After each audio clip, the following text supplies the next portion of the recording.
Olá, alunos e alunas do YouTube! Vamos começar agora a 13ª aula do curso de Farmacologia.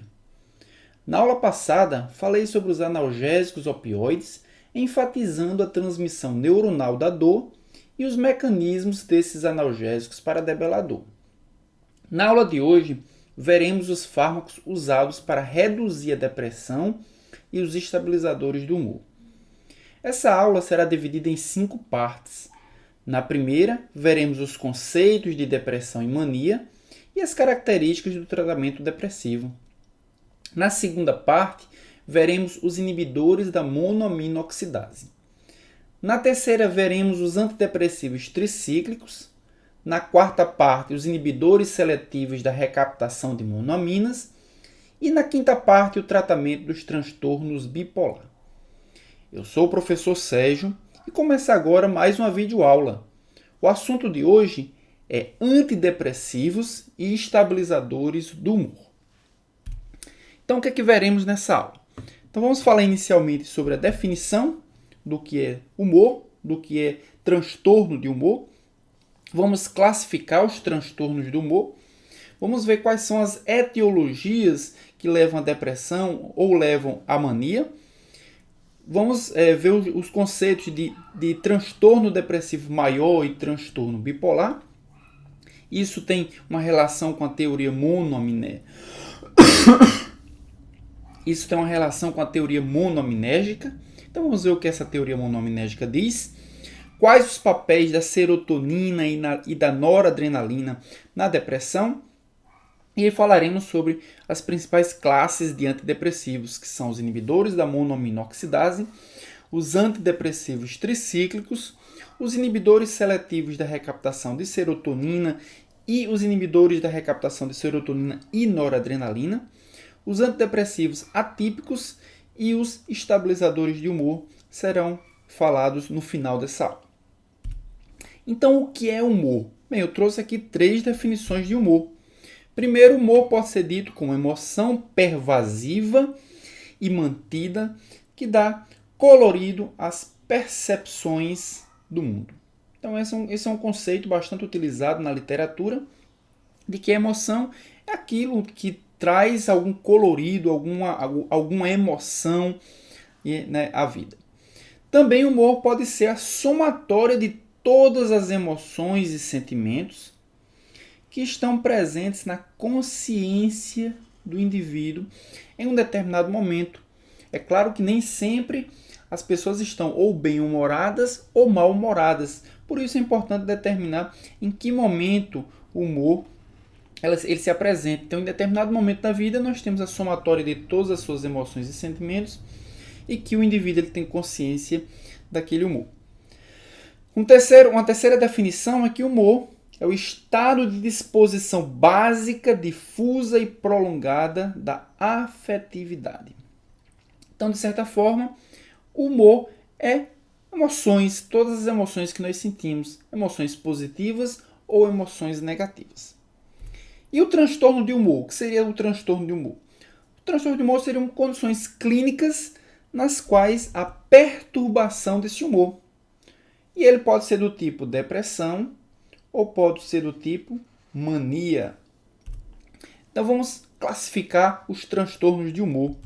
Os transtornos de humor podem ser 3 tipos: transtorno depressivo, transtornos bipolares e os transtornos ciclotímicos.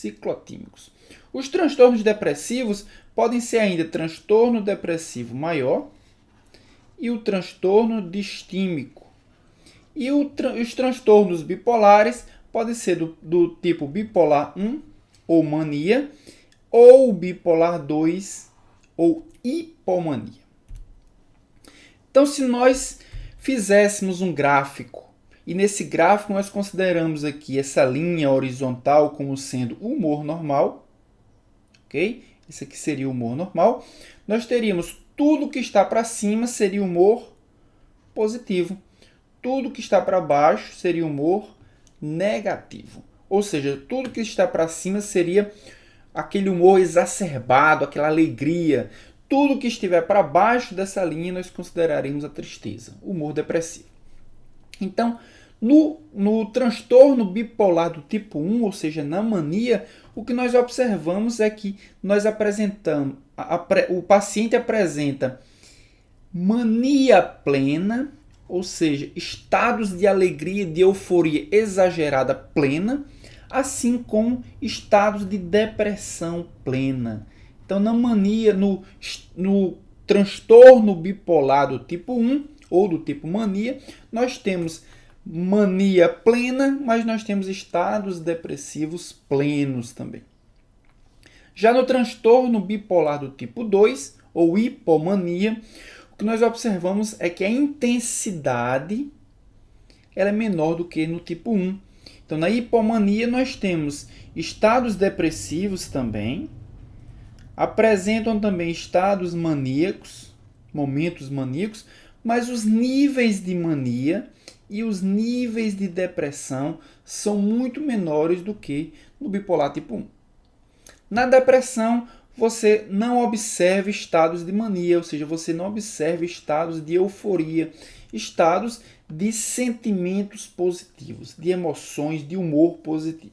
Apenas estados de humor negativo. Então, na depressão, nós observamos que esse gráfico ele sempre vai aparecer abaixo da linha do humor normal. E na distimia, nós observamos, sim, obviamente que na depressão esses estados estão sempre, os estados de humor sempre se mostram negativos, mas com intervalos de humor normal. Então, nós observamos que existem estados depressivos, estados de humor negativo, intercalados com humor normal, intercalados com estados normal de humor. Já na distimia, nós observamos que os níveis de depressão eles são menores, como acontecia na hipomania, por exemplo. Os níveis depressivos eles são menores, mas eles são mais prolongados. Então, ele praticamente, durante todo o tempo, ele está em um estado depressivo não tão grave quanto na depressão plena, mas praticamente todo o tempo ele apresenta um estado de humor negativo. Ok? Então, nós temos bipolar 1 com depressão e manias plenas, bipolar 2, que é a hipomania, ou seja, depressão e mania em níveis menores do que no tipo 1. Na depressão, nós temos estados depressivos plenos intercalados por estados normais de humor. E na distimia, nós temos praticamente o tempo todo o estado depressivo, ou seja, muito mais prolongado, mas com níveis menores do que na depressão plena. Quais são as razões para um indivíduo desenvolver depressão? Então, são vários os motivos, são vários os fatores. A etiologia ela é multifatorial, mas alguns fatores são destacados aqui. Fatores psicológicos, como, por exemplo, capacidade de lidar com estresse. Muitas pessoas elas entram ou elas engatilham o estado depressivo pela incapacidade que elas têm de lidar com o estresse. E o estresse pode desenvolver ou pode pelo menos engatilhar o estado depressivo. Também abuso e negligência na infância. Os traumas de infância podem ser responsáveis também, podem ser um dos fatores desencadeantes dos estados depressivos. A ausência da figura materna também é um fator psicológico importante. E algumas perdas, como perda de emprego, perda de entes queridos, separações, muitas vezes são fatores importantes que desencadeiam o estado depressivo.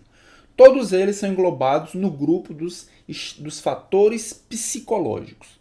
Mas existem outros fatores também, como fatores ambientais. O uso de substâncias psicoativas, substâncias que vão alterar o metabolismo neuronal. Isso pode desencadear também, pode ser um fator importante no desenvolvimento da depressão.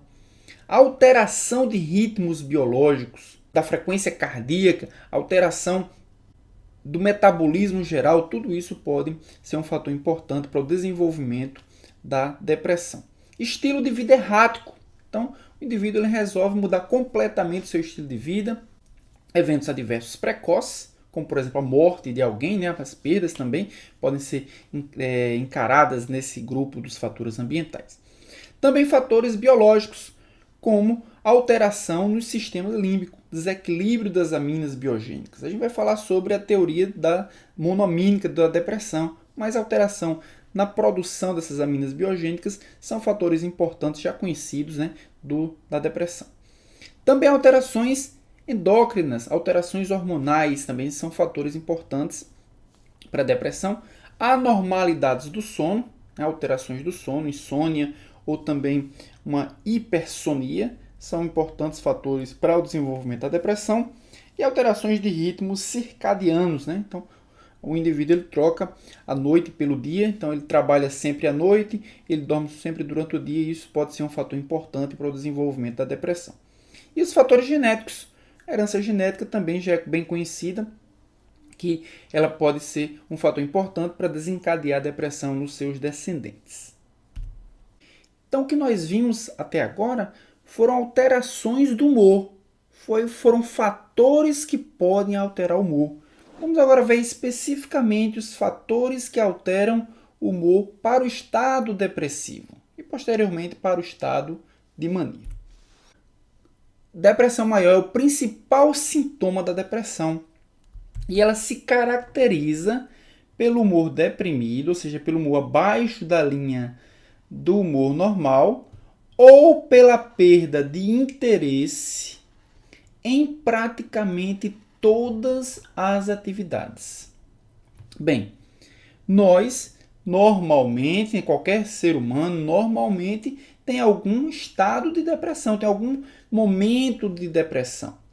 O que diferencia a depressão patológica da depressão fisiológica é que esse humor deprimido, essa perda de interesse, ocorre em praticamente todas as atividades e ela ocorre por pelo menos 2 semanas. Normalmente, uma pessoa que tem uma depressão fisiológica, ela não tem uma perda de interesse por todas as coisas e nem por mais de 2 semanas, né? Então, na depressão maior, o que acontece é a perda de interesse em praticamente todas as coisas por pelo menos 2 semanas. Além dessa falta de interesse, na depressão maior, nós observamos o acompanhamento de pelo menos 4 desses sintomas, 4 dos seguintes sintomas, no mínimo 4, pode ser que sejam mais de 4. Então, a pessoa, além de perda de interesse, ela tem também insônia ou hipersonia, ou seja, uma dificuldade para dormir ou um excesso de sono. É um dos sintomas que pode ocorrer em alguém que tem depressão maior. Sentimento de desvalorização ou excesso de culpa. Muitas pessoas com depressão têm esse sentimento de desvalorização, que ela não é importante para ninguém, que ela não faz nada correto, que ela só erra. Também fadiga ou falta de energia. Muitas pessoas com depressão ficam o dia todo trancado em um quarto, deitado em uma cama, porque estão cansados, não conseguem trabalhar. Então essa fadiga ou essa falta de energia é um sintoma bem típico do estado depressivo. Redução da capacidade de pensar ou de se concentrar. Então o indivíduo não consegue pensar, não consegue se concentrar em nada. Muitas vezes isso é o que mais atrapalha o trabalho. Também alteração significativa no apetite ou no peso. Então as pessoas normalmente engordam muito, ganham muito peso, ganham muito apetite, ou perdem apetite, algumas delas perdem apetite também, e aí perdem peso. Retardo ou agitação psicomotora, e também pensamentos recorrentes de morte ou suicídio. Então, na depressão maior, nós temos perda de interesse em praticamente todas as atividades que a pessoa vinha realizando. Essa perda de interesse ela acontece por pelo menos 2 semanas, e é acompanhado de pelo menos 4 sintomas, como insônia, hipersonia, sentimentos de desvalorização ou excesso de culpa, fadiga, falta de energia, redução da capacidade de pensar ou de concentrar-se, alteração significativa no apetite ou no peso, retardo ou agitação psicomotora e pensamentos recorrentes de morte ou suicídio. Bem, mas a depressão, na maioria das vezes, ela é subdiagnosticada e, consequentemente, ela é subtratada, o que é um problema, nós veremos por quê. Então, nós temos aqui uma charge, um desenho, mostrando como uma mulher que apresenta alguns sintomas de depressão, ela é subdiagnosticada em diversas especialidades médicas. Então a mulher diz o seguinte: doutor, ando chorando muito, estou sem ânimo para nada, até para namorar. Será que estou com depressão? Ela falou isso para um endocrinologista. O endocrinologista disse: acho que não. Você deve estar com algum problema na tireoide e por isso ganhou peso e está desmotivada. Ela foi ao psicólogo e o psicólogo disse: acho que não. Você está chegando aos 50. Os filhos saíram de casa, o casamento deve ter perdido a graça. No ortomolecular, acho que não. Você precisa tomar umas vitaminas para deter a ação dos radicais livres no organismo. Aí no ginecologista, ela disse a mesma coisa e o ginecologista disse: acho que não. Você está entrando na menopausa e tem de fazer reposição hormonal. E no cardiologista, acho que não. Você ganhou uns quilinhos, o colesterol pode estar alto, precisa fazer exercício e dieta. O problema do subdiagnóstico da depressão é que quem não recebe o tratamento adequado e fica deprimido pela primeira vez, tem 50% de chance de enfrentar uma segunda manifestação da depressão. E se passar por um segundo estado depressivo, ela tem a possibilidade de 70% de ter um terceiro. E se tiver um terceiro, 80% de ter um quarto. E se tiver um quarto, 90% de ter um quinto. Então nós temos aí um aumento da capacidade. Cada vez que o indivíduo vai tendo estados depressivos, ele tem uma maior chance de ter um segundo, um terceiro e um próximo estado depressivo. Por isso que o diagnóstico da depressão é fundamental para que ele possa ser tratado o mais rapidamente possível e consequentemente, ele possa impedir que haja o desenvolvimento da depressão. Agora, por que algumas pessoas têm depressão? Então, isso ocorre porque há alteração no equilíbrio de alguns neurotransmissores. Se foi observado em alguns estudos que as emoções são controladas por 3 neurotransmissores: a serotonina, a noradrenalina e a dopamina. E que os níveis deles, de serotonina, noradrenalina e dopamina, e o equilíbrio entre eles, se modifica, ou seja, aumenta ou diminui, quando nossas emoções mudam também. Então significa o quê? Que o aumento de serotonina, de noradrenalina ou de dopamina, ou a redução deles, são produzidos para que nós possamos sentir a emoção certa para cada ocasião. Quando esses neurotransmissores apresentam reduções na sua produção, normalmente as pessoas desenvolvem o estado deprimido. Então, a partir daí, foi desenvolvida a teoria monoamínica da depressão.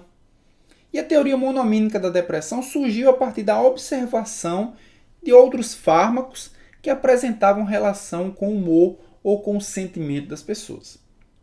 Então se observou 3 fármacos que não são antidepressivos, mas que apresentaram relação com mudanças do estado de humor.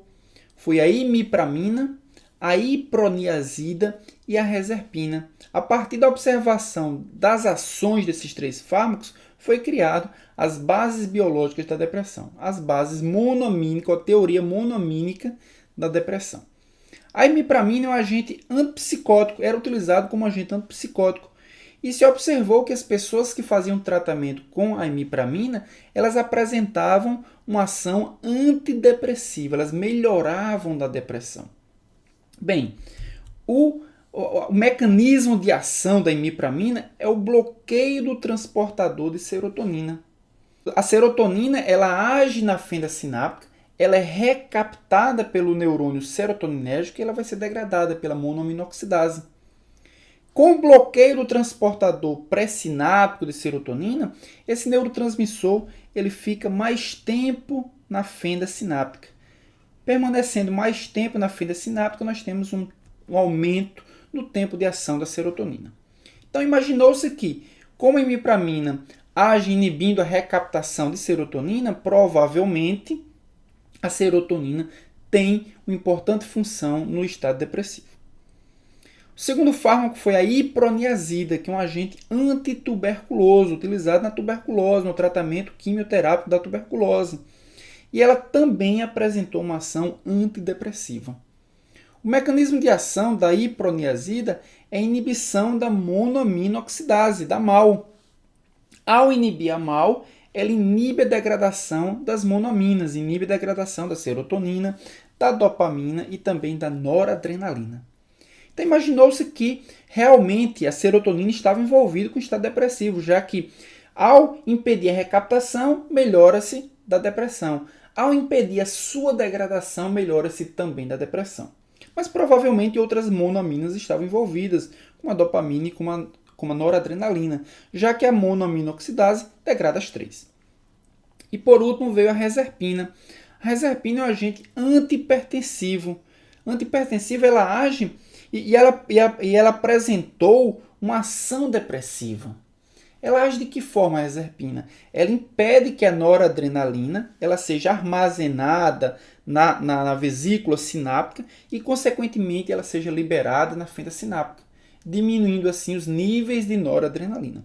Ao diminuir os níveis de noradrenalina, a reserpina age como antihipertensivo, ou seja, diminui a contração do vaso sanguíneo. Mas observou que isso também leva a um estado depressivo, ou seja, a depressão de noradrenalina provavelmente está envolvido também com o estado depressivo. Então criou-se aí a teoria monoamínica da depressão. Mas qual então as ações desses três neurotransmissores que podem estar envolvidos com a regulação do estado de humor? Bem, a noradrenalina ela tem algumas funções importantes, como a atenção, motivação, prazer e recompensa, ou seja, diminuições dos níveis de noradrenalina, diminui a atenção. A gente viu que um dos sintomas da depressão é justamente a falta de concentração e a falta de atenção. Também diminui a motivação, diminui o prazer e diminui a recompensa, que são sintomas importantes do estado depressivo. A dopamina ela está relacionada com as funções do estado de alerta. Então, diminuições da dopamina vão diminuir também o estado de alerta, vão diminuir também a concentração das pessoas. E a serotonina está envolvida com o estado obsessivo-compulsivo. A dopamina com a serotonina também estão envolvidas com a ansiedade. E aí acredita-se que as ações das três, da noradrenalina, da dopamina e da serotonina, estão relacionados com o estado de humor. Bem, o que se observou-se pela teoria das monoaminas cerebrais é que, principalmente, o déficit de noradrenalina e de serotonina estão envolvidos com os estados depressivos. E que os excessos desses neurotransmissores estão envolvidos com o estado de mania. A serotonina também, a depressão pode estar envolvida com alterações dos receptores, ou por disfunção dos receptores, ou por dessensibilização dos receptores, ou por diminuição do número de receptores que podem se ligar aos neurotransmissores. De qualquer forma, o que se acredita hoje é que essas três monoaminas provavelmente estão envolvidas com o estado depressivo. E que a noradrenalina e a serotonina são os mais bem estudados e que provavelmente têm uma ação mais importante. Então, vendo aqui só a serotonina e noradrenalina, as funções que podem ter relação com a depressão. A serotonina liberada na medula espinhal controla a percepção da dor, a regulação visceral e o controle motor, enquanto que a serotonina liberada no prosencéfalo modula o humor, a cognição e também controla a função endócrina. Já a noradrenalina, liberada no sistema nervoso central, controla a vigilância, a resposta ao estresse, as funções neuroendócrinas, o controle da dor e também atividades do sistema nervoso simpático. Isso mostra que deficiências na produção dessas monoaminas podem estar relacionadas a muitos sintomas típicos da depressão. Só relembrar como é que funciona o metabolismo da serotonina, da noradrenalina e da dopamina. Esse aqui é o neurônio serotoninérgico. Então, um neurônio serotoninérgico, nós temos transportadores de triptofano. O triptofano, ao entrar no neurônio serotoninérgico, ele vai ser transformado inicialmente no 5-hidroxitriptofano pela enzima triptofano hidroxilase. Ao se transformar em 5-hidroxitriptofano, posteriormente, ele vai sofrer ação da L-aminoácido aromático descarboxilase, sofreu aqui uma descarboxilação, se transformando em 5-hidroxitriptamina, ou seja, se transformando em serotonina. Serotonina vai ser armazenada na vesícula sináptica. Ao ser transportado por transportadores do tipo VMAT, nós temos aqui o armazenamento. Após um potencial de ação, essa serotonina vai ser liberada na fenda sináptica. Ao ser liberada, ela vai agir em receptores pós-sinápticos, são receptores que vão propagar esse potencial de ação. Também receptores pré-sinápticos, que são autorreceptores, são receptores inibitórios, que vão impedir, bloquear ou reduzir a liberação de mais serotonina na fenda sináptica, ou podem ser recaptados através de transportadores específicos. No caso da serotonina, nós temos o transportador SERT, transportador de serotonina.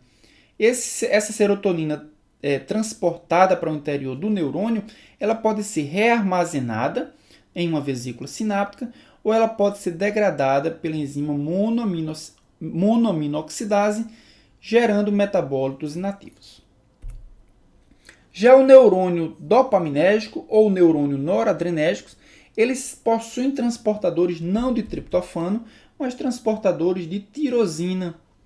A tirosina vai se transformar inicialmente na L-dopa e posteriormente na dopamina. Os neurônios dopaminérgicos, a síntese acaba aí. A dopamina vai ser transportada para dentro da vesícula sináptica através do mesmo transportador, o VMAT. E nós temos acúmulo de noradrenalina. Em neurônios noradrenérgicos, nós temos um passo seguinte, onde a dopamina é transformada em noradrenalina. Da mesma forma, o potencial de ação é responsável pela liberação ou de dopamina ou de noradrenalina na fenda sináptica. E esse neurotransmissor ele pode agir em receptores pós-sinápticos, propagando o impulso nervoso, em neurônios pré-sinápticos autorregulatórios, que controlam a liberação do próprio neurotransmissor, inibindo, ou podem ser recaptados através de transportadores específicos. No caso da noradrenalina, nós temos o transportador NET, transportador de noradrenalina. Da mesma forma que aconteceu com a serotonina, a noradrenalina pode ser rearmazenada em vesículas sinápticas ou pode ser degradada pela monoaminoxidase, produzindo metabólitos inativos. E acaba o efeito, então, da noradrenalina, acaba o efeito, então, da dopamina. Os principais receptores pós-sinápticos desses neurotransmissores são os seguintes. Para a noradrenalina, nós temos os receptores alfa-1. Os receptores alfa-1 são receptores do tipo excitatórios, que controlam e ativam uma enzima chamada de fosfolipase C. A fosfolipase C quebra fosfatidil-inositol bifosfato, quebrando esse fosfolipídio e liberando o inositol trifosfato e o diacilglicerol. Já os receptores do tipo beta-1 e beta-2 são receptores excitatórios também, mas eles ativam outra enzima, a adenilato ciclase, e aumentam os níveis de AMP cíclico. Já os receptores alfa-2 são receptores inibitórios e sua ativação produz uma inibição da adenilato ciclase. Normalmente, os alfa-2 eles são encontrados pré-sinápticos, no neurônio pré-sináptico, e aí reduz os níveis de AMP cíclico. Já os receptores serotoninérgicos, eles podem ser do tipo 5-HT1, subtipos A, B, D, E e F, que são receptores do tipo inibitório. Da mesma forma que nós observamos as ações de alfa-2, o 5-HT1 inibe a atividade da adenilato ciclase e, consequentemente, inibe os níveis de AMP cíclico. O 5-HT2, os subtipos A, B e C, são receptores do tipo excitatórios e agem como age o alfa-1 noradrenérgico. Eles ativam a fosfolipase C, aumentando os níveis de inositol trifosfato e também de diacilglicerol. O 5-HT3 é um canal iônico que, ao se ligar na serotonina, se abre, promovendo a entrada de íons e a despolarização da membrana. Então, ele também é um receptor do tipo excitatório.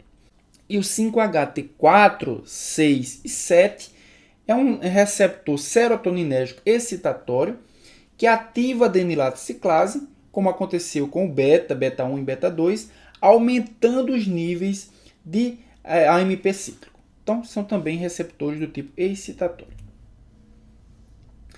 Então, o mais conhecido neurotransmissor responsável pela depressão é a serotonina.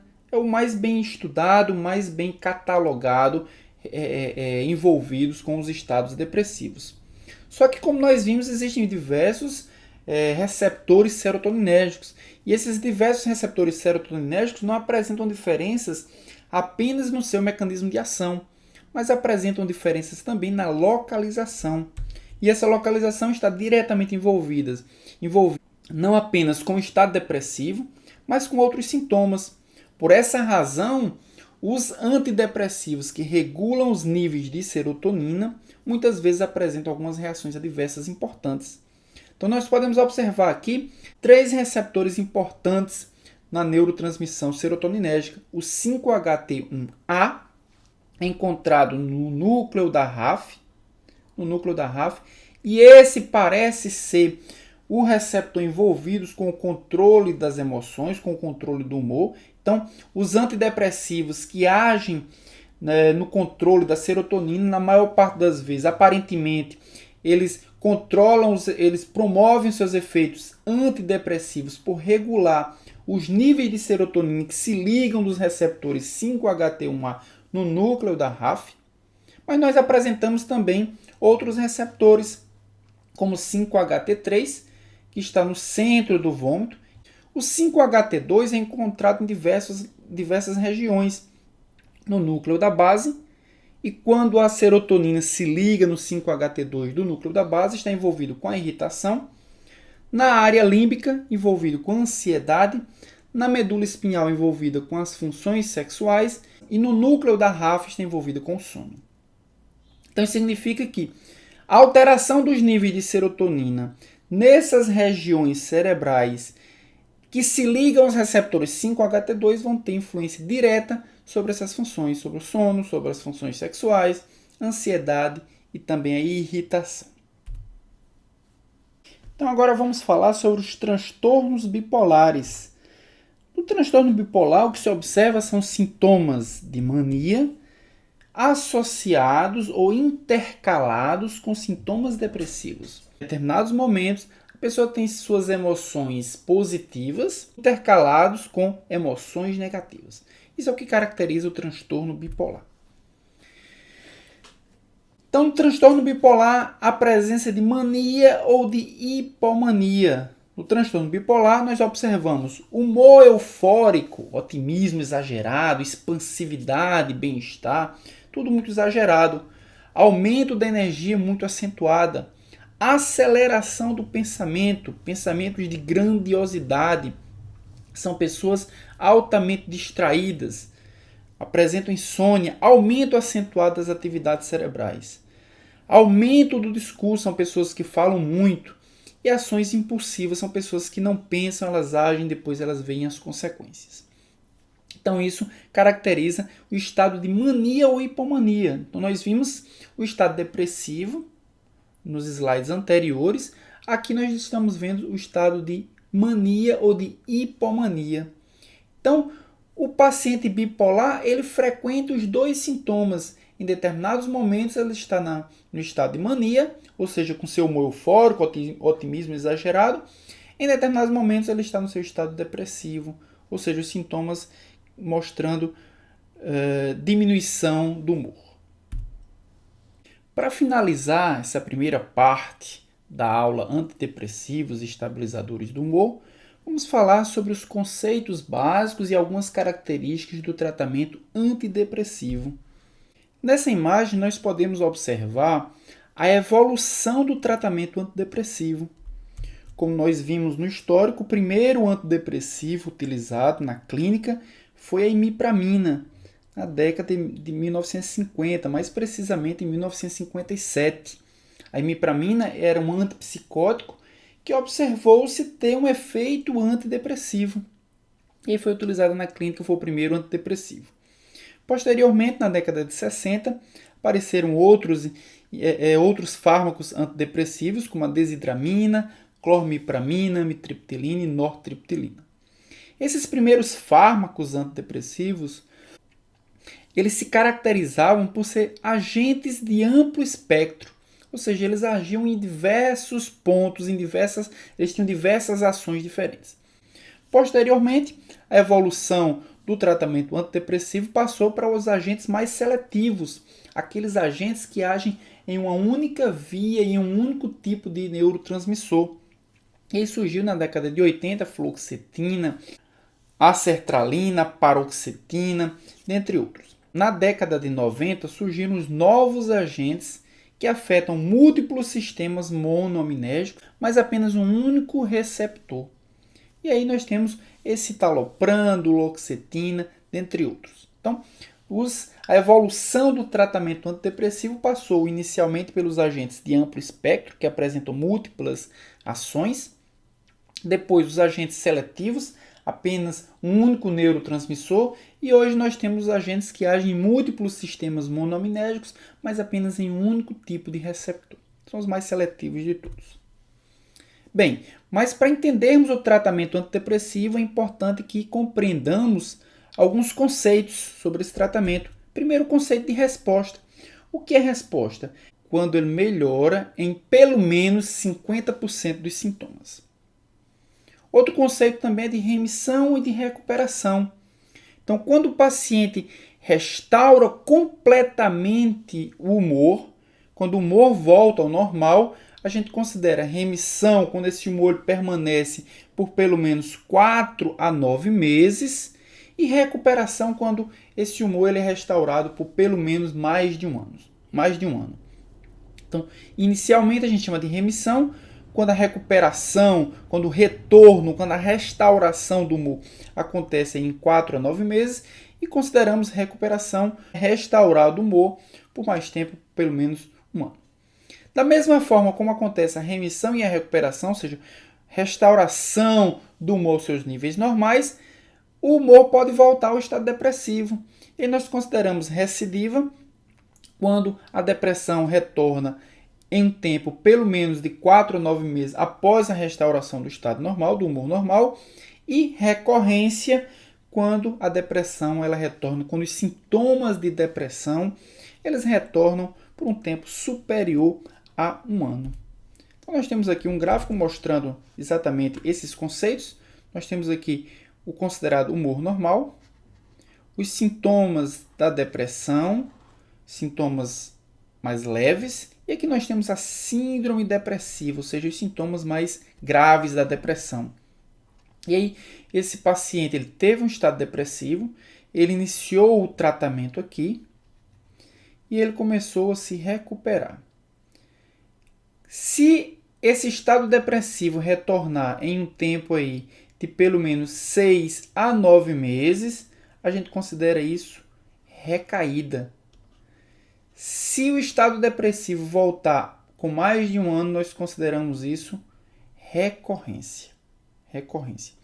Se ele recuperar os sintomas, se ele restaurar o humor, se ele reduzir em pelo menos 50% dos sintomas, isso é considerado resposta terapêutica. Se ele recuperar, se ele restaurar completamente os sintomas da depressão, isso é considerado remissão. Se esses sintomas forem restaurados em um tempo de 4 a 9 meses, ou recuperação, se esses sintomas forem restaurados depois de um ano. Em média, 2/3 das pessoas que fazem tratamento antidepressivo melhoram em pelo menos 50% dos sintomas após 8 semanas. São os 67% da população que respondem ao tratamento antidepressivo. 33% das pessoas normalmente não respondem ao tratamento antidepressivo. E desses 67% que respondem ao tratamento antidepressivo, 90% que continuam o tratamento têm recuperação completa dos sintomas antidepressivos, enquanto que 10% vão ter uma recaída. 90% deles vão recuperar completamente, né, dos efeitos depressivos. O que se observa quando se inicia o tratamento antidepressivo é que existe um intervalo de tempo, um lapso de tempo, entre o início do tratamento antidepressivo e a remissão dos sintomas depressivos. Isso acontece porque, com a redução da concentração de neurotransmissor na fenda sináptica, o neurônio ele promove uma upregulation, ele promove uma síntese maior de receptores para aquele neurotransmissor. Ou seja, ele aumenta a sensibilidade. Então, nós podemos observar aqui nesse gráfico que aqui foi utilizado um antidepressivo que promoveu um aumento nas concentrações de neurotransmissores, mas o excesso de receptores no neurônio pós-sináptico não permitiu a restauração, não permitiu a resolução clínica dos sintomas. Então, nós podemos observar aqui que mesmo com o aumento do número de neurotransmissores, os efeitos clínicos aqui permaneceram ainda com estado depressivo. Esses efeitos clínicos dos antidepressivos só vão ocorrer depois de pelo menos 3 a 4 semanas. Isso acontece porque o neurônio volta a produzir uma quantidade normal de receptores para o neurotransmissor. Então, a explicação que se tem hoje a respeito dessa defasagem de tempo entre o uso do antidepressivo e o aparecimento dos efeitos terapêuticos daquele antidepressivo se diz respeito principalmente a uma adaptação metabólica do neurônio que produziu mais receptores em virtude da redução dos neurotransmissores. Consequentemente, o aumento de neurotransmissores muitas vezes não é suficiente para sensibilizar o excesso de receptores e produzir os efeitos terapêuticos. Depois de 3 a 4 semanas, o neurônio volta a produzir uma quantidade adequada de receptores e os efeitos terapêuticos dos antidepressivos eles surgem. Então, pessoal, chegamos ao final da primeira parte da aula Antidepressivos e Estabilizadores do Humor. A gente viu nessa aula os conceitos de depressão e de mania e as principais características e conceitos do tratamento antidepressivo. Na próxima aula, iniciaremos as classes de fármacos antidepressivos, começando pelos inibidores da monoaminoxidase. Vamos falar sobre os fármacos que inibem a enzima monoaminoxidase e, consequentemente, inibem a degradação dos neurotransmissores, permitindo que eles permaneçam mais tempo agindo na fenda sináptica. Então, até lá com a segunda parte da aula Antidepressivos e Estabilizadores do Humor.